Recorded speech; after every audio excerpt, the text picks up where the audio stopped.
शाम का समय था, सूरज धीरे धीरे अस्त हो रहा था और आसमान में हल्की लालिमा छा गई थी। घर के बाहर गली के बच्चे शोर मचा रहे थे और अंदर कमरे में बैठा अविनाश मोबाइल पर अपने दोस्तों के साथ बातें कर रहा था। भाई, आज शाम को तेरे घर पर मिलते हैं, उसके दोस्त ने कहा। अविनाश ने झट से जवाब दिया, हाँ हाँ जरूर, मैं सब कुछ तैयार कर लूँगा, बस तुम सब टाइम से आ जाना। फ़ोन रखने के बाद अविनाश ने गहरी सांस ली। उसके चेहरे पर चिंता साफ झलक रही थी। वह जानता था कि उसके दोस्त बेहद नखरीले हैं, छोटी छोटी बातों पर मजाक उड़ाने में माहिर। और सबसे बड़ी बात, अविनाश को अपने घर की सच्चाई पता थी। उसकी माँ बहुत साधारण महिला थी, जो दिन रात मेहनत करके घर चलाती थी। उनका पहनावा और व्यवहार भी बेहद साधारण था। अविनाश को डर था कि कहीं उसके दोस्त उसकी माँ का मजाक न उड़ा दें। अविनाश की माँ उषा एक मेहनती और सादगी पसंद महिला थी। पति के गुजर जाने के बाद से उन्होंने अकेले ही अपने दोनों बच्चों को पाला था। घर में आर्थिक तंगी थी, लेकिन उषा ने कभी बच्चों को इसकी कमी महसूस नहीं होने दी। वह खुद भूखी रह लेती, लेकिन बच्चों को पेट भर कर खिलाती। उषा उस समय किचन में थी, रोटियां बना रही थी। अविनाश कमरे से बाहर आया और माँ से बोला, माँ, आज मेरे दोस्त आ रहे हैं, खाना अच्छे से बनाना, और देखो सब कुछ परफेक्ट होना चाहिए, वरना मेरी इज्जत मिट्टी में मिल जाएगी। उषा ने मुस्कुराते हुए कहा, बेटा, तुझे शर्म क्यों आएगी? मैं तो हमेशा अच्छा खाना बनाती हूँ, बस तू चिंता मत कर। लेकिन अविनाश के चेहरे पर संतोष नहीं था। उसने माँ को ऊपर से नीचे तक देखा और बोला, माँ, आज तुम ये पुरानी साड़ी मत पहनना, कुछ अच्छा पहन लेना और बाल भी ठीक से बांध लेना। उषा ने उसके शब्दों को दिल पर ले लिया। वह जानती थी कि विनीत अविनाश अपने दोस्तों के सामने शर्मिंदा नहीं होना चाहता। सारा दिन उषा ने घर की सफाई की, किचन में तरह तरह के पकवान बनाए।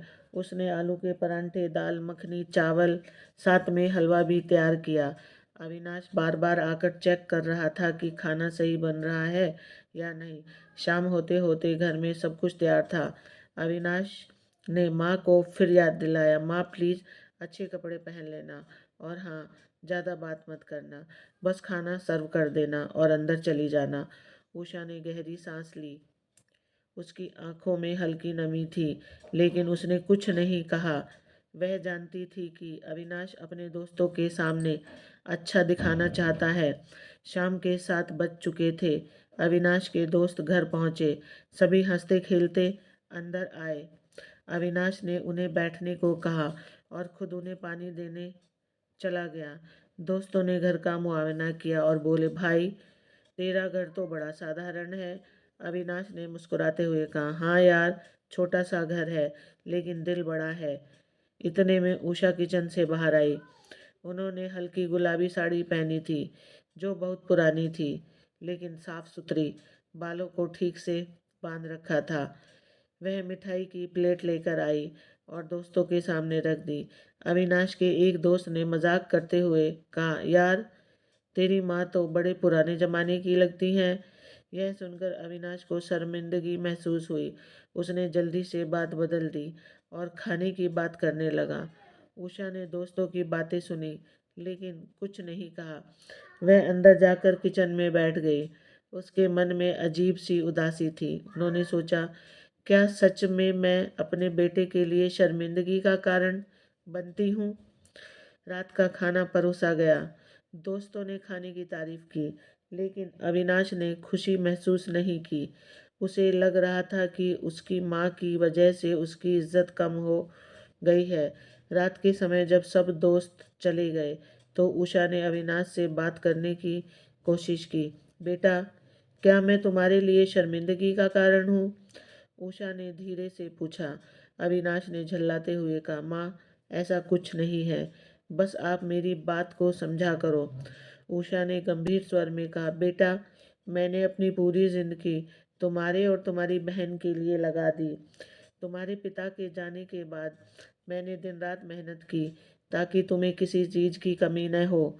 अगर आज तुम्हें लगता है कि मैं तुम्हारे लिए शर्मिंदगी का कारण हूँ, तो शायद मैंने कहीं न कहीं गलत किया है। अविनाश को अपनी गलती का एहसास हुआ। उसने माँ के पैर पकड़कर माफ़ी माँगी। माँ, मुझे माफ़ कर दो। मैं तुम्हारी अहमियत को समझ नहीं पाया। आप मेरे लिए सबसे बड़ी इज़्ज़त हो। उस रात अविनाश ने महसूस किया कि दोस्तों की राय से ज़्यादा उसकी माँ का प्यार और त्याग अहम था। उसने ठान लिया कि अब वह कभी माँ को छोटा महसूस नहीं होने देगा।